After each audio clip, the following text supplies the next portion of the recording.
Marcus Chen had always been fascinated by old things.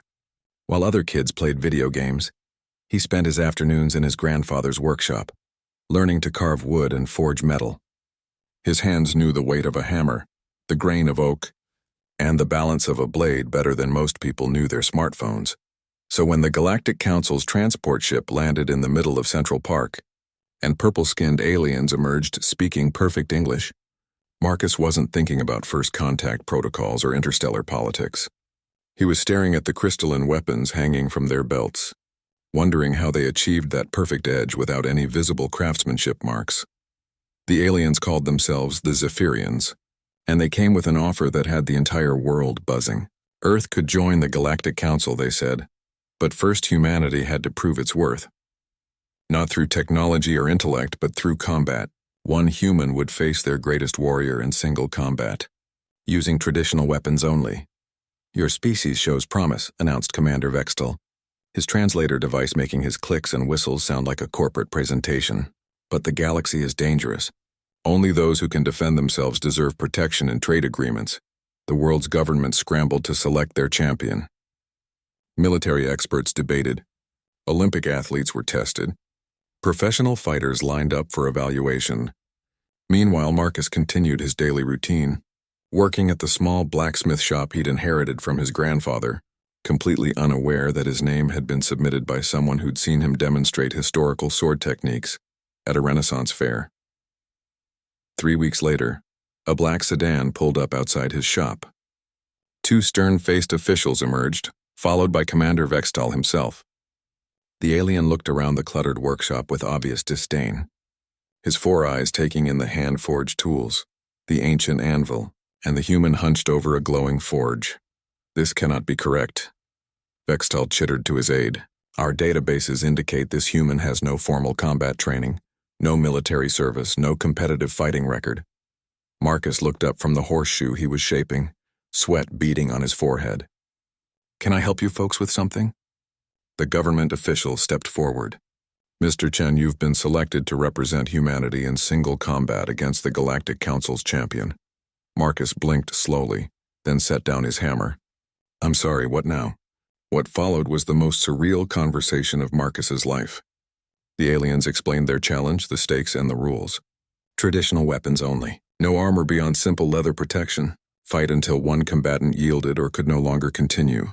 The victor species would gain significant advantages in the galactic community.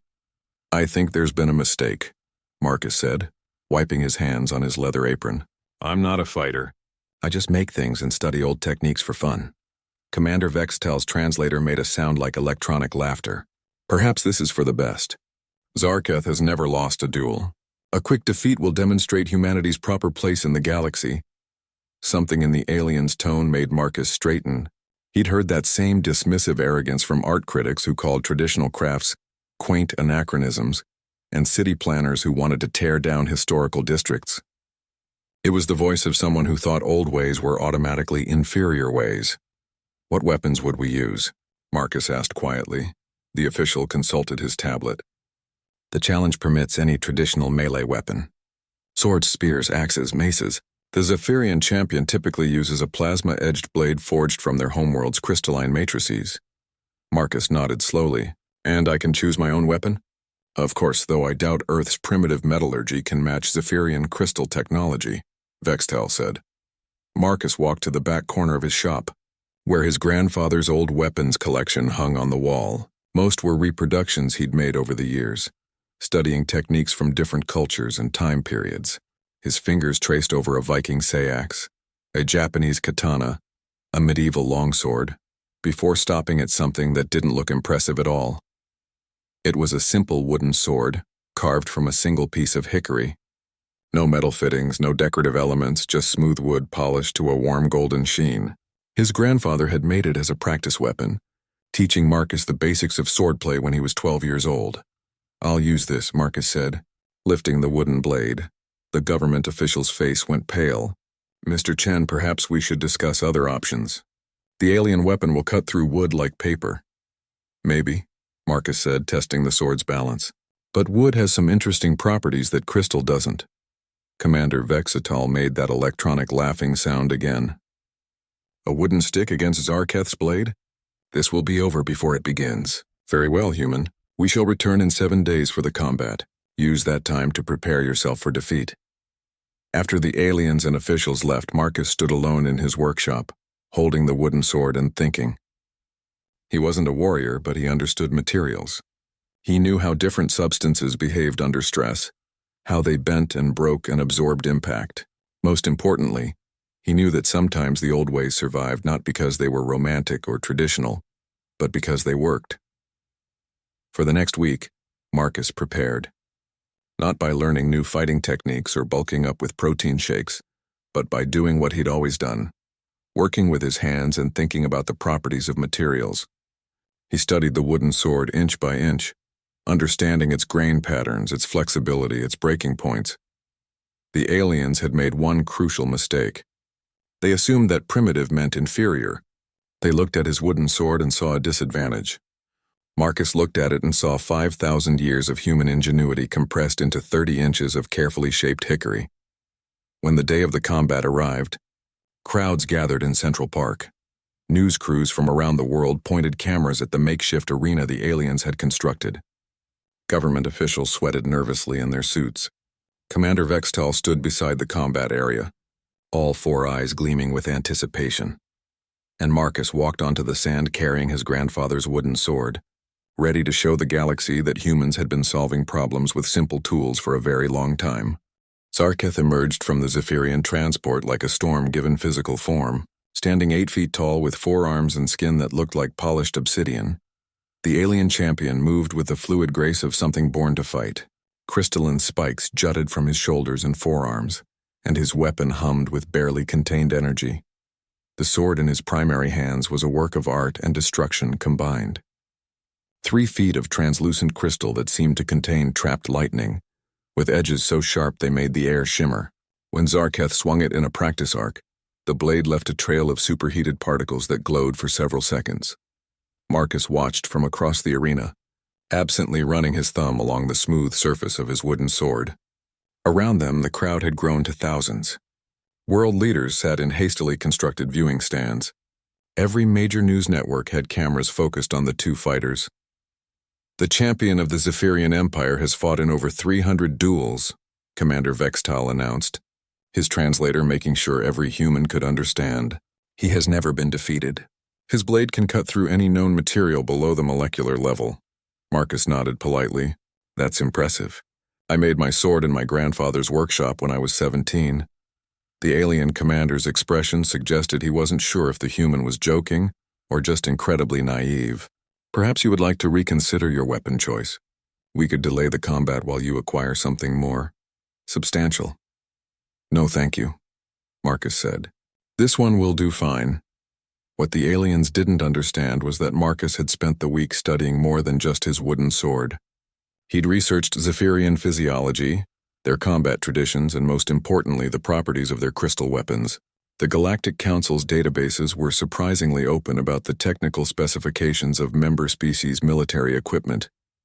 Crystal weapons were indeed incredibly sharp and durable, but they had limitations. They maintained their edge through a harmonic resonance that kept the molecular structure perfectly aligned. Disrupt that resonance and the blade would lose its supernatural sharpness. The crystalline matrix was also rigid. It could cut through almost anything, but it couldn't bend without breaking. Wood, on the other hand, was nature's shock absorber. The hickory in Marcus's sword could flex, absorb impact, and spring back to its original shape. It had been doing exactly that for the 50 million years since hickory trees first evolved. The referee, a tall Zephyrian with silver skin, called both fighters to the center of the arena. Zarketh towered over Marcus, all 4 arms moving in an intimidating display as he loosened his joints. His secondary hands gripped a crystalline buckler that could apparently extend into a staff weapon. The combat begins when I signal, the referee announced. It ends when one fighter yields, is incapacitated, or... He looked directly at Marcus, dies. Are both combatants ready? Zarketh's response was a bone-rattling war cry that had probably sent fear through the hearts of warriors across the galaxy. Marcus simply nodded and took a basic guard position. Wooden sword held at a 45-degree angle across his body. The signal came as a pulse of blue light from the referee's device. Zarketh moved like controlled lightning, closing the distance between them in two massive strides. His crystal blade came down in an overhead strike, designed to cleave Marcus in half from crown to groin. It was the kind of attack that relied on superior reach, strength, and a weapon that could cut through any defense. Marcus stepped to the side and brought his wooden sword up to meet the crystal blade. The crowd gasped, expecting to see the wooden weapon shattered and the human fighter bisected. Instead, something unexpected happened. The hickory sword caught the crystal blade at an angle, deflecting rather than blocking. The wood flexed under the impact, bending like a bow, then snapped back to its original shape as the crystal weapon slid past. Zarketh stumbled slightly, thrown off balance by his strike meeting deflection instead of resistance. His four eyes widened in surprise as he recovered and spun to face Marcus again. "Interesting," the alien champion rumbled in his own language, the translator turning it into growling English. "Your weapon did not break." "Wood's tougher than it looks," Marcus replied, already analyzing Zarketh's fighting style. The alien was strong and fast, but he fought like someone accustomed to overwhelming opponents with superior equipment. Every attack was designed to end the fight quickly through brute force.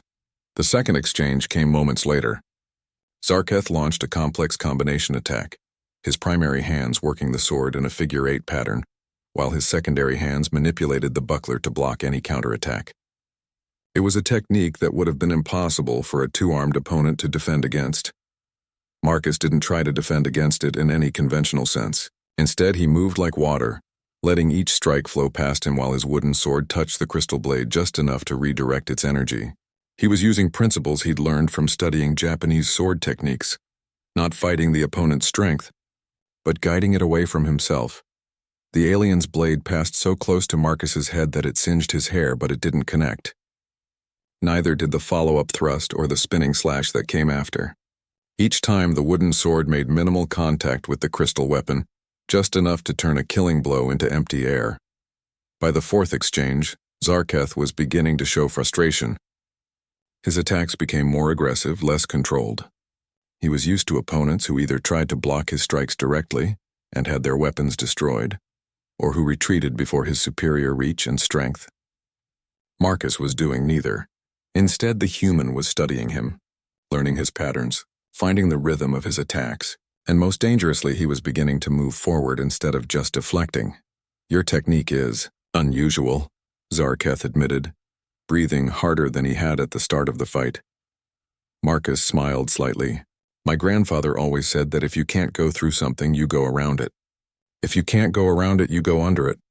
And if you can't do any of those things, you wait for it to get tired and make a mistake."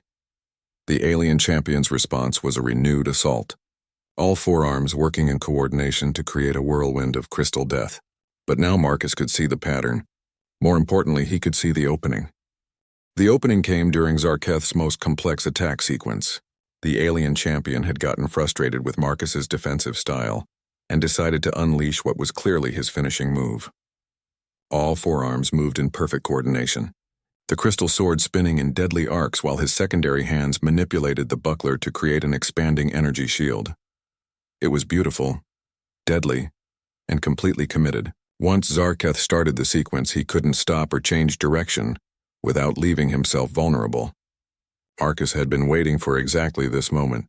Instead of retreating or deflecting, Marcus stepped forward into the attack. His wooden sword moved in a simple, almost casual motion, tapping the side of the crystal blade just as it reached the peak of its arc. The hickory wood made contact for perhaps a tenth of a second, but it was enough. The harmonic resonance that kept the crystal weapon's edge perfectly sharp required absolute structural stability. The wooden sword's impact introduced a tiny vibration, a flutter in the crystalline matrix that propagated along the entire length of the blade. For just an instant, the impossible sharpness faltered. That instant was all Marcus needed.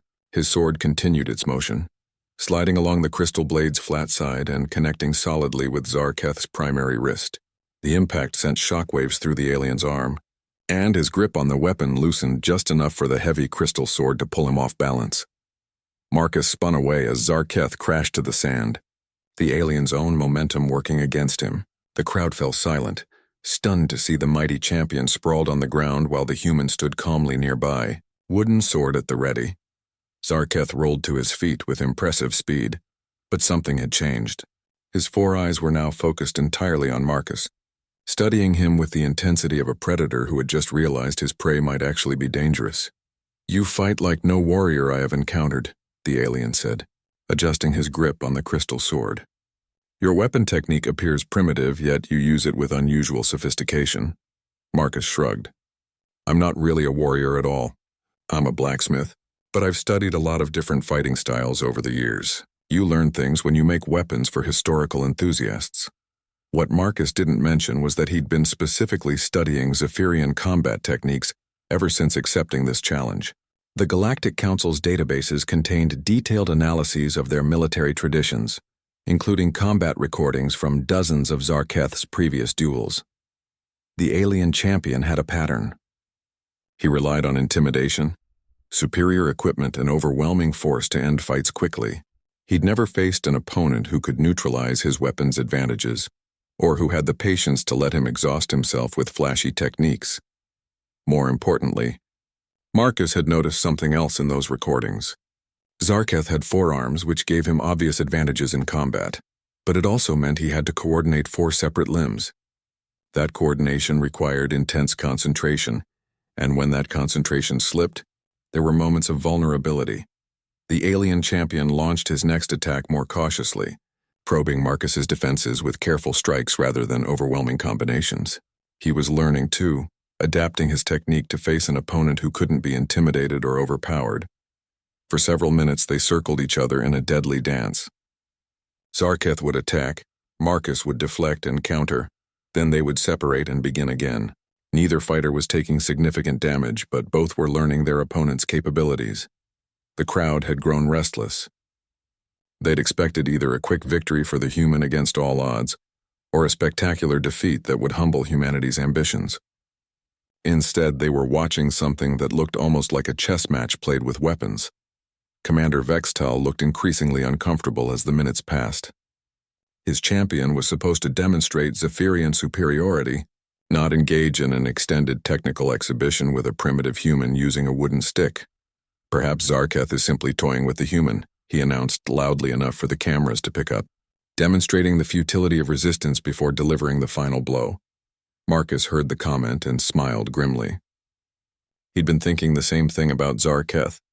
The alien was good, but he was used to fighting opponents who either matched his style or were completely outclassed by it. He'd never faced someone who approached combat like an engineering problem. The next exchange began when Zarketh feinted with his sword and struck with his buckler, trying to catch Marcus off guard. The human saw it coming, and did something that surprised everyone in the arena, including himself. Instead of deflecting the buckler strike, Marcus stepped inside Zarketh's reach and grabbed the alien's secondary arm with his free hand. For a moment they were locked together, close enough that Marcus could see his own reflection in the alien's four eyes. "Your people think this is about weapons," Marcus said quietly, just loud enough for Zarketh to hear. "But it's not. It's about problem solving." Before the alien could respond, Marcus pivoted and threw him using a basic judo technique he'd learned decades ago. Zarketh hit the sand hard, his perfect coordination disrupted by the unexpected close-quarters maneuver. The crowd erupted in surprise. Few had expected to see the massive alien champion thrown through the air by a human half his size, but Marcus wasn't celebrating. He'd just used his biggest advantage, surprise, and now Zarketh would be ready for unconventional tactics. The alien champion rose more slowly this time, and there was something different in his posture. The casual confidence was gone, replaced by the focused intensity of a fighter who had just realized he was in a real battle. "You continue to surprise me, human," Zarketh said, rotating his shoulders to work out the impact. "I begin to understand why your species was selected for this challenge." Marcus raised his wooden sword in a ready position. "The fight's not over yet. In fact, I think it's just getting started." What happened next changed the entire dynamic of the fight. Zarketh abandoned his flashy combination attacks and settled into a more methodical fighting style. He began using his forearms not for spectacular displays of coordination, but for practical advantages, feinting with one hand while attacking with another, creating layered defenses that were difficult to penetrate. Marcus found himself working harder to stay ahead of the alien's attacks. His wooden sword moved constantly, deflecting strikes, redirecting energy, and occasionally landing light touches on Zarketh's armor, but he could feel the tide of the battle shifting. The alien was adapting faster than he'd expected. "Your unconventional approach served you well initially," Zarketh said between exchanges, his breathing still controlled despite the extended combat. "But adaptation is a survival skill my people have mastered across 100 worlds." Marcus nodded, acknowledging the truth of that statement. He'd studied enough of Zephyrian history to know that they were exceptional warriors, precisely because they learned quickly from each encounter. Their military success across the galaxy wasn't just about superior technology, it was about tactical flexibility. But humans had their own evolutionary advantages, and Marcus was about to demonstrate one of the most important ones. The key insight came when Zarketh launched a particularly complex attack that involved all 4 arms working in sequence. Marcus had seen similar combinations in the combat recordings, but experiencing it in person revealed something the videos hadn't shown. The aliens' coordination was flawless, but it was also predictable. Each sequence followed biomechanical rules based on Zephyrian anatomy. Marcus's grandfather had taught him that every fighting style contained its own weaknesses. The more sophisticated the technique, the more rigid it became, and rigidity could be exploited by someone who understood the underlying patterns. During the next exchange, instead of simply deflecting Zarketh's attacks, Marcus began to actively disrupt them. When the alien started a 4-arm combination, Marcus would interrupt it halfway through by targeting whichever limb was out of sequence. His wooden sword would tap an elbow here, redirect a wrist there, always just enough to break the alien's rhythm without leaving himself open to counterattack. It was a strategy that required split-second timing and an intuitive understanding of biomechanics. Marcus was essentially debugging Zarketh's fighting style in real time, finding the glitches and exploiting them before the alien could adapt. The effect was subtle at first, but gradually Zarketh's attacks became less coordinated. His 4 arms began to interfere with each other as Marcus disrupted the natural flow of his movements. The alien champion found himself having to think consciously about actions that had previously been automatic. "What are you doing?" Zarketh demanded after a particularly awkward sequence where his own limbs seemed to tangle together. "Pattern recognition," Marcus replied simply. "Humans are really good at it." What Marcus didn't explain was that pattern recognition was perhaps humanity's greatest evolutionary gift. It was what allowed early humans to track animals across vast distances, predict weather patterns, and eventually develop everything from agriculture to mathematics. A human brain could identify patterns in chaos that would stump much more sophisticated artificial intelligences. Marcus had been watching Zarketh's fighting style for 20 minutes now, and his brain had unconsciously catalogued every movement pattern, every preference, every tell that preceded specific attacks. He wasn't just fighting the alien champion anymore. He was fighting the entire structure of Zephyrian martial arts.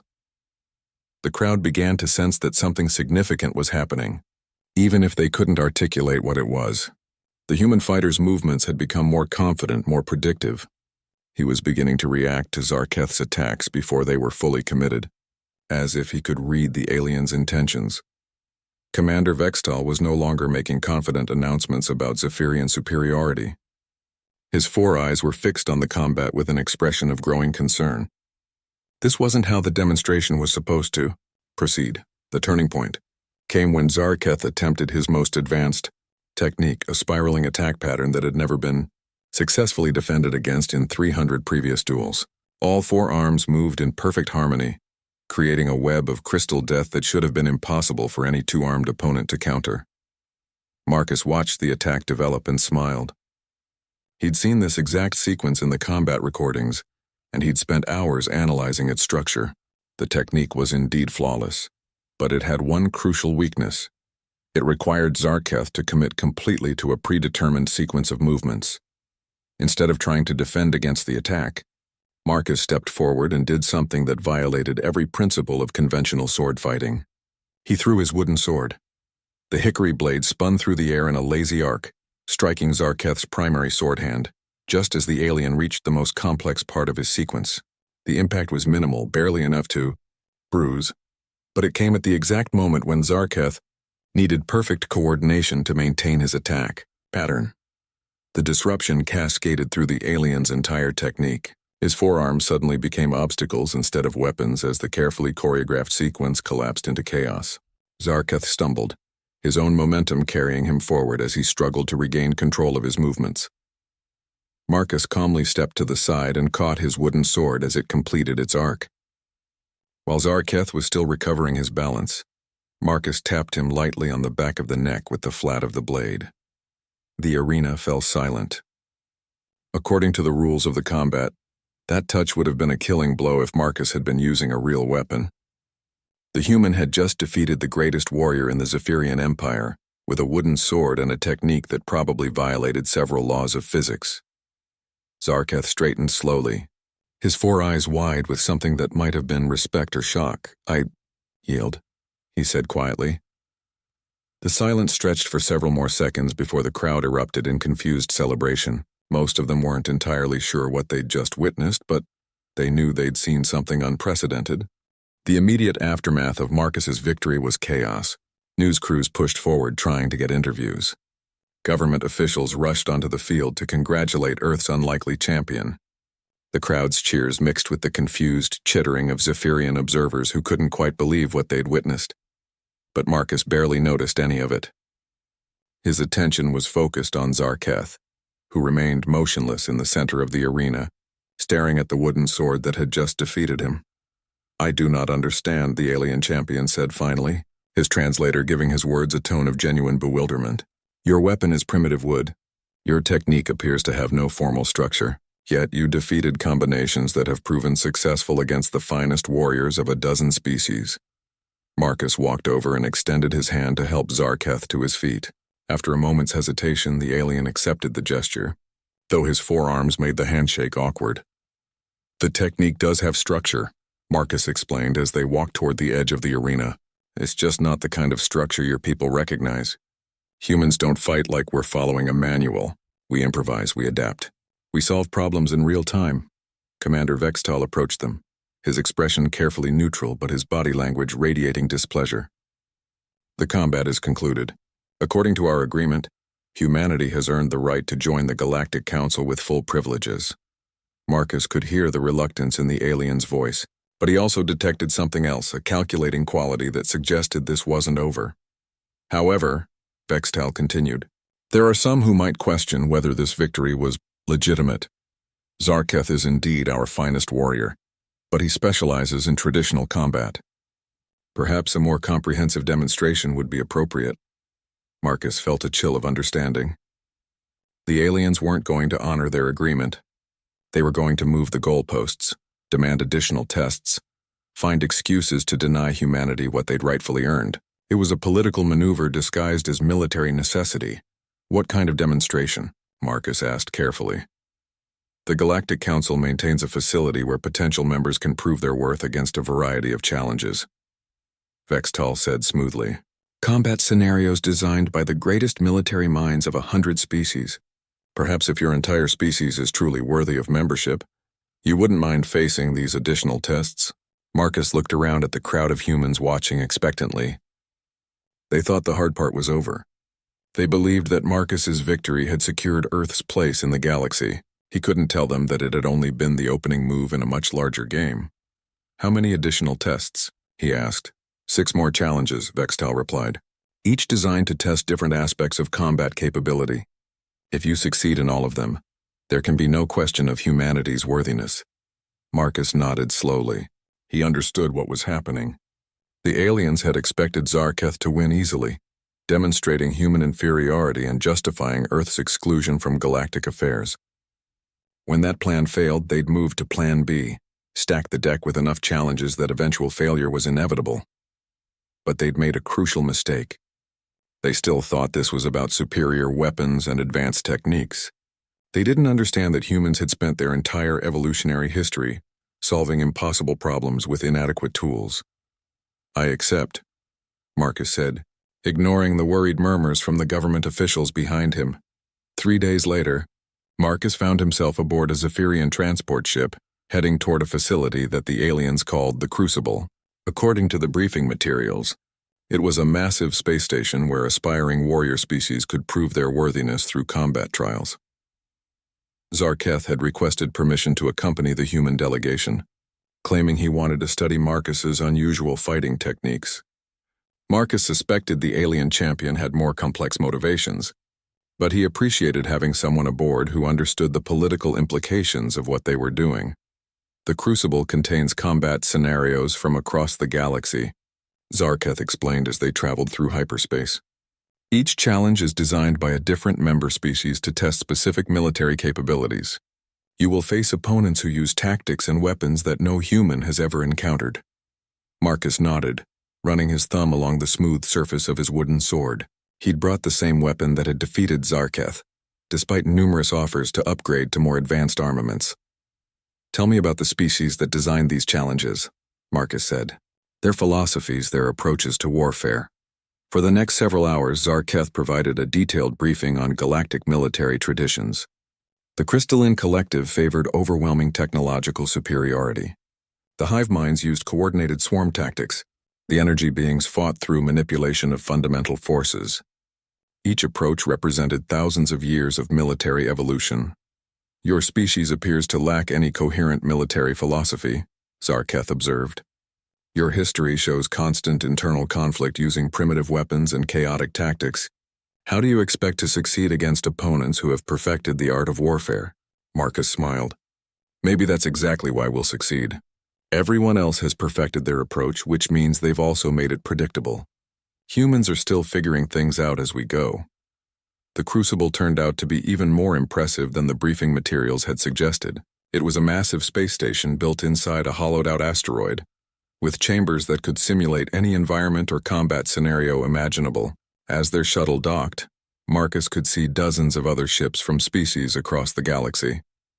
Commander Vextal was waiting for them at the airlock, along with representatives from the 6 species whose challenges Marcus would face. Each alien looked supremely confident that their particular trial would be the one to expose human inadequacy. "Welcome to the Crucible," Vextal announced. "Here, warriors from across the galaxy test themselves against the finest combat scenarios ever devised. Fewer than 3% of challengers complete all 6 trials successfully." Marcus looked around at the assembled aliens, crystalline beings that sparkled like living jewels, insectoid creatures that moved in perfect synchronization, energy entities that existed as barely contained plasma. Each one represented a completely different approach to warfare and survival. "When do we start?" he asked, hefting his wooden sword. The aliens exchanged glances that clearly conveyed their shared opinion of humanity's chances. But Marcus wasn't intimidated. He was actually looking forward to this. After all, humans had been the underdogs in every significant conflict in their history, and they'd developed some very interesting strategies for dealing with superior opponents. The first challenge came from the Crystalline Collective, and it was designed to overwhelm opponents through pure technological superiority. Marcus found himself in a chamber that looked like the inside of a geode, facing 3 crystal warriors who moved with mechanical precision and wielded weapons that could reshape matter at the molecular level. The aliens watching through the observation windows expected to see the human quickly overwhelmed by superior firepower. Instead, they watched Marcus do something that violated every principle of military logic. He ignored the weapons entirely and focused on the warriors wielding them. The crystalline beings fought with perfect coordination because they shared a collective consciousness. But Marcus had studied hive mind species during his research, and he'd identified their critical weakness. Shared consciousness meant shared vulnerabilities. Disrupt one member of the collective and you disrupted them all. Marcus used his wooden sword not as a weapon but as a tuning fork. He struck one of the crystal warriors at exactly the right frequency to set up a harmonic resonance in their crystalline matrix. The vibration propagated through their shared consciousness, causing all 3 warriors to stumble simultaneously as their coordination collapsed. The challenge was over in less than 2 minutes. The second trial, designed by the Swarm Collective, dropped Marcus into a chamber filled with thousands of insectoid drones, each no larger than his fist but collectively capable of stripping a battle tank to bare metal in seconds. The scenario was designed to test a warrior's ability to handle overwhelming numbers. Most challengers tried to fight their way through the swarm using area effect weapons or defensive barriers. Marcus took a different approach. He'd noticed that the drones operated using pheromone trails to coordinate their attacks. Instead of fighting them, he used his wooden sword to trace specific patterns in the air, disrupting their chemical communication network. Within minutes, the swarm was attacking itself, completely unable to distinguish between friend and foe. Marcus walked calmly through the chaos without being touched. The third challenge brought him face to face with an energy being that existed as a contained plasma field. It could reshape itself at will, pass through solid matter, and generate devastating energy blasts. The test was supposed to measure a warrior's ability to fight an opponent that couldn't be harmed by conventional weapons. Marcus spent the first few minutes of the encounter simply observing, letting the energy being demonstrate its capabilities while he studied its behavior patterns. He noticed that despite its exotic nature, the entity still followed basic physical laws. It required energy to maintain its coherent form, and that energy had to come from somewhere. Using his wooden sword as a conductor, Marcus began drawing the being's energy attacks toward specific points in the chamber where they would interfere with the facility's power grid. Each energy blast the being fired actually weakened its own coherence as the chamber's systems drew power from its attacks to maintain the combat scenario. Eventually, the energy being exhausted itself and collapsed into an inert cloud of cooling plasma. By the fourth challenge, the observing aliens had stopped making confident predictions about human failure. Marcus's victories weren't following any recognizable pattern. He wasn't overpowering his opponents or outfighting them in conventional terms. Instead, he was solving each challenge like a complex engineering problem. The fourth trial pitted him against a psionic warrior from a species that fought using telepathic attacks. The alien could read his thoughts, predict his actions, and assault his mind directly with waves of mental force designed to induce paralysis or madness. Marcus's defense was elegantly simple. He thought about woodworking. While the psionic warrior bombarded him with mental attacks, Marcus filled his mind with detailed memories of grain patterns, joint techniques, and tool maintenance procedures. The mundane, methodical thoughts created a kind of mental white noise that the alien couldn't penetrate. Meanwhile, Marcus's body moved on pure muscle memory, patterns ingrained by decades of practice that didn't require conscious thought. His wooden sword found its target before the psionic warrior even realized the mental assault had failed. The fifth challenge was the most straightforward, a trial by combat against a gravitational manipulator who could alter local gravity fields to create devastating attacks. The alien could make Marcus weigh 10 times normal, redirect his movements, or crush him against the chamber walls. Marcus solved this challenge by refusing to move in straight lines. Every step, every sword stroke, every dodge followed curved paths that made it impossible for the gravitational manipulator to predict where to focus its attacks. He moved like water, flowing around gravitational barriers rather than fighting through them. When he finally struck, it was with a technique borrowed from orbital mechanics, using the alien's own gravity manipulation to accelerate his attack beyond what should have been physically possible. By the time Marcus reached the sixth and final challenge, the observation gallery was packed with representatives from dozens of species. Word had spread throughout the crucible that something unprecedented was happening. A primitive human was systematically defeating combat scenarios that had stumped some of the galaxy's finest warriors. The final trial was the most complex, a multi-stage battle against opponents representing each of the major galactic civilizations, designed to test a warrior's ability to adapt to completely different fighting styles in rapid succession. Marcus entered the final chamber carrying his wooden sword and wearing the same simple leather protection he'd started with 6 challenges ago. He looked exactly like what he was, a human craftsman who'd wandered into a galactic military facility and somehow kept winning.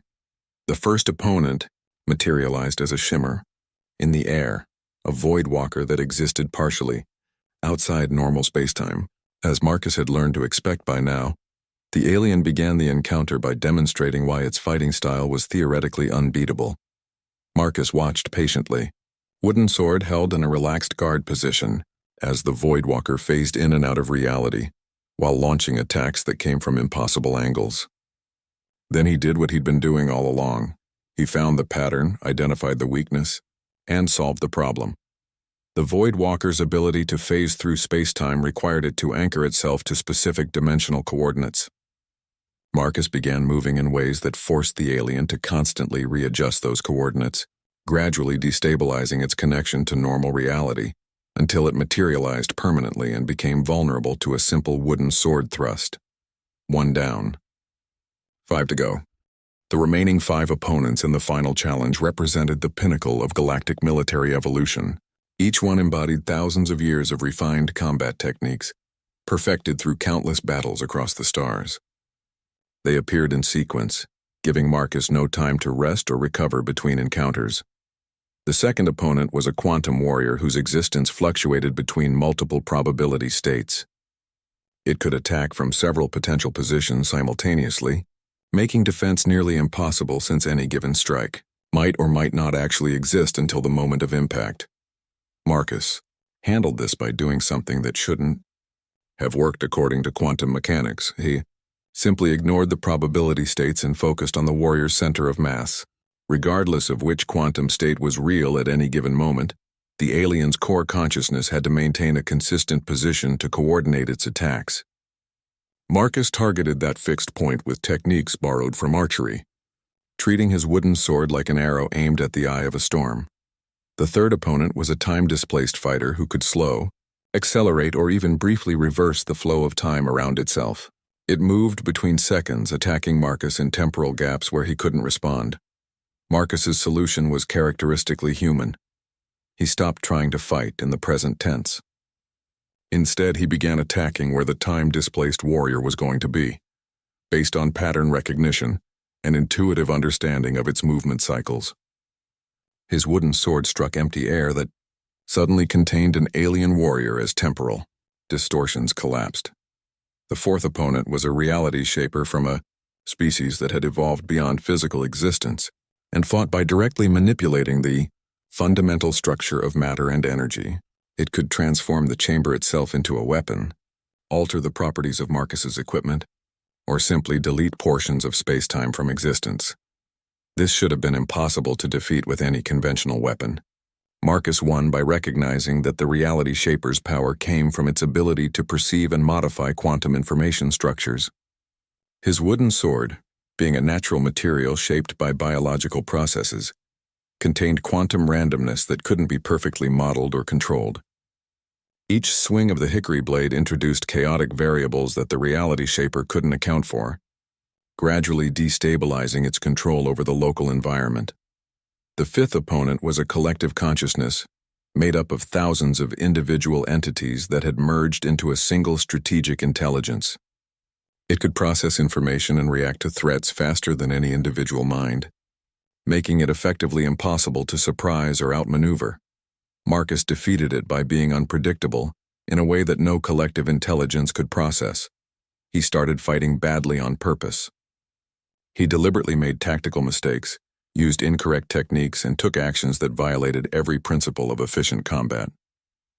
The collective consciousness designed to counter optimal strategies couldn't adapt to chaotic irrationality.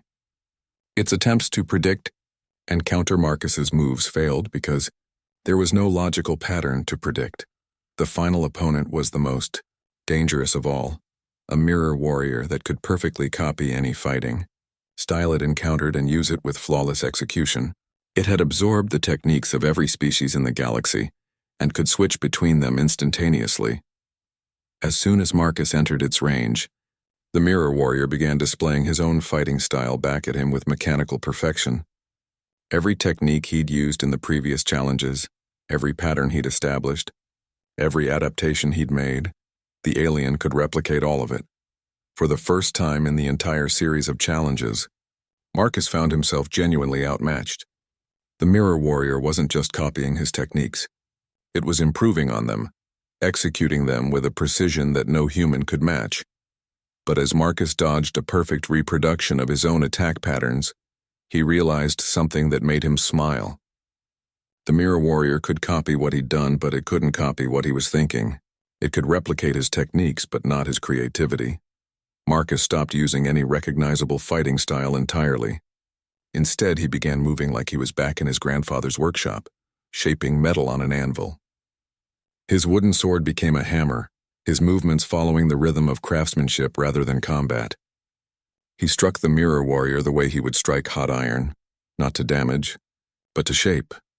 The alien's perfect copying ability became a liability as it tried to replicate movements that weren't combat techniques at all. Its flawless martial arts programming couldn't process the patterns of metalworking, wood carving, and tool maintenance that Marcus was now using as a fighting style. The wooden sword connected with a simple, workmanlike strike that would have looked completely unremarkable to anyone watching. The mirror warrior collapsed, its copying matrices overloaded by trying to reproduce something that wasn't meant to be warfare at all. Silence filled the observation gallery as Marcus stood alone in the center of the chamber, still holding his grandfather's wooden sword. 6 challenges, 6 victories, each one achieved through methods that violated every known principle of military strategy. Commander Vextal descended into the chamber, his expression unreadable. "The trials are complete," he announced, his translator making his words echo in the sudden quiet.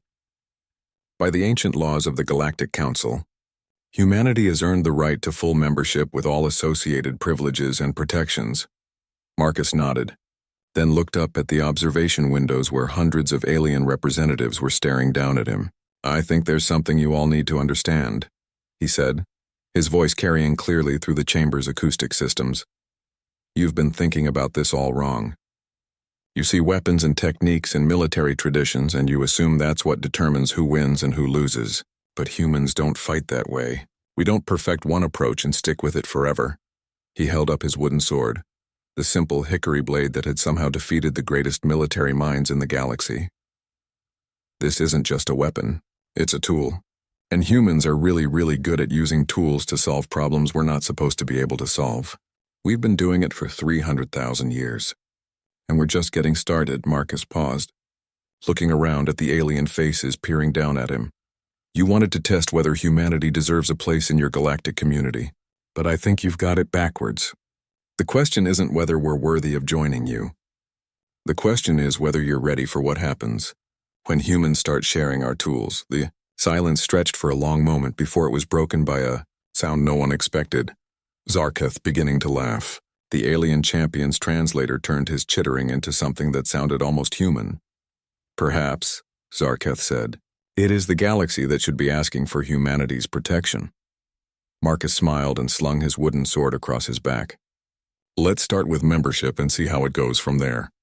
As the transport ship carried them back toward Earth, Marcus sat in the observation lounge watching stars stream past and thinking about what came next.